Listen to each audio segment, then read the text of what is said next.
Tem pauta que está avançando com facilidade nessa reta final de 2024. A Câmara dos Deputados começou ontem a votação de projetos ligados à área de segurança pública. E uma das propostas aprovadas trata-se do aumento de pena para crimes cometidos durante estado de calamidade pública. Aline Beckett tem mais informações ao vivo para nós. Aline, bom dia.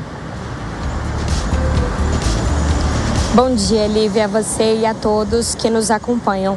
Bom, o texto que foi aprovado ontem determina a aplicação em dobro de penas contra o patrimônio público relacionados a furtos, roubos e estelionatos, também crimes contra a administração pública relacionados à apropriação de dinheiro público e também corrupção passiva e a sonegação de impostos e também a corrupção ativa em casos de calamidade, como você bem disse.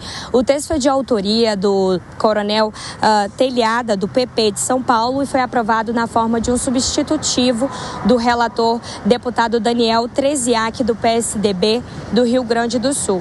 O texto do relator chegou a incluir ali também o valor, os preços abusivos em situações de calamidade de produtos e de serviços oferecidos. Mas esse texto sofreu críticas por parte de outros deputados. Para Glauber Braga, do PSOL do Rio de Janeiro, por exemplo, aumentar a pena não quer dizer que vá reduzir a violência. Além dele, a deputada Talíria Petroni, do PSOL do Rio de Janeiro, também comentou sobre o texto. Vamos ouvir.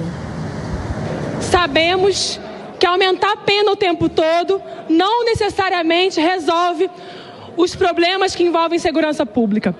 Mas é verdade também que é inadmissível, num momento de fragilidade, que as pessoas vivem numa calamidade, que haja outras pessoas que se aproveitem dessa calamidade para prejudicar essas pessoas ainda mais. Porque sabemos também, colegas, que em um cenário de calamidade, as pessoas mais pobres ficam ainda mais vulneráveis. Aqueles que já não têm o que comer, aqueles que já não têm acesso à água, aqueles que já vivem em situação precária, são os primeiros e os mais prejudicados e muitas vezes recorrem a um furto de um alimento para levar para a sua família.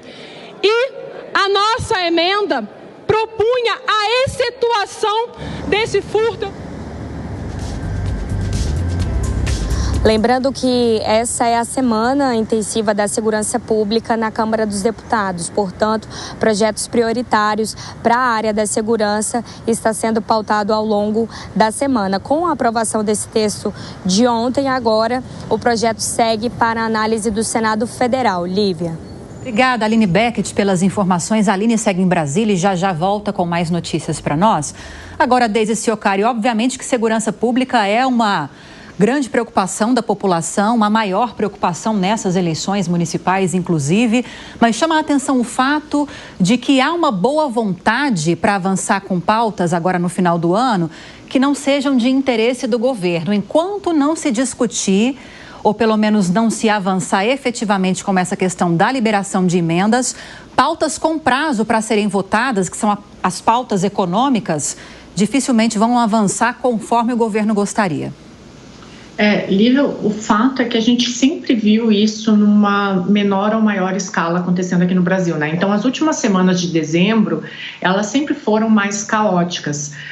Sempre houve o presidencialismo de coalizão que a gente fala tanto aqui, é um presidencialismo onde existe sim uma troca de favores, isso é normal num sistema democrático como o brasileiro, mas o que a gente tem visto de uns anos para cá, e eu ressalto principalmente desde a presidência do Eduardo Cunha na Câmara dos Deputados, é justamente uma moeda de troca num nível muito elevado, porque as coisas elas só acontecem se houver uma contrapartida da emenda parlamentar, e aí eu não vou dar uma aula de história aqui falando sobre o orçamento secreto, mas aí essas pautas que o governo não tem tanto interesse ou que não são o maior tema apreciado por eles, acabam ganhando maior relevância justamente para pressionar o Palácio do Planalto, e é o que a gente estava falando na outra entrada aqui, temas de interesse da população acabam ficando em segundo e terceiro terceiro plano em detrimento de um legislativo que está legislando para si. Então, isso é até um motivo de tomada de consciência na hora de votar, né? Porque essas pessoas que estão lá são as pessoas que nós elegemos.